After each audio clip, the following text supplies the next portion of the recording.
Saint-Barthélemy de Bussière, 215 habitants. Une église avec sa fontaine de dévotion, sans oublier son cimetière remarquable. Mais depuis 25 jours et le début d'un nouveau cycle lunaire, la petite commune accueille de curieux visiteurs. 300 fidèles de la Rainbow Family sont réunis là-bas, dans ce vallon. Ce mouvement se réfère aux hippies. Il nous est demandé de ne pas filmer ce rassemblement, ni de montrer les visages des participants dont certains acceptent de témoigner. On n'est contre personne, voilà, que ce soit gouvernement, police, institution. On n'est pas, nous, on vient avec l'amour et la lumière, et c'est eux de voir l'amour et la lumière et de changer. C'est pas à nous de la faire changer. Il n'y a pas de conflit, c'est très simple, c'est très doux, c'est agréable de venir pour ça en fait. Les principes du campement sont simples.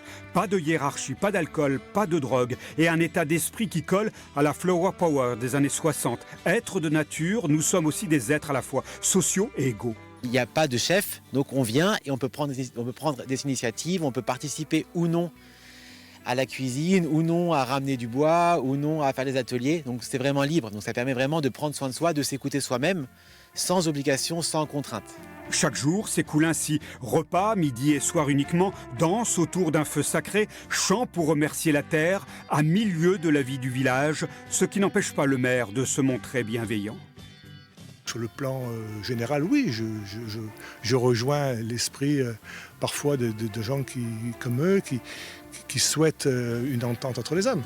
Dans 3 jours, la Lune entamera un nouveau cycle. Ce sera le moment pour ses adorateurs de quitter Saint-Barthélemy de Bussière pour reconstruire leur communauté très peace and love quelque part en Belgique.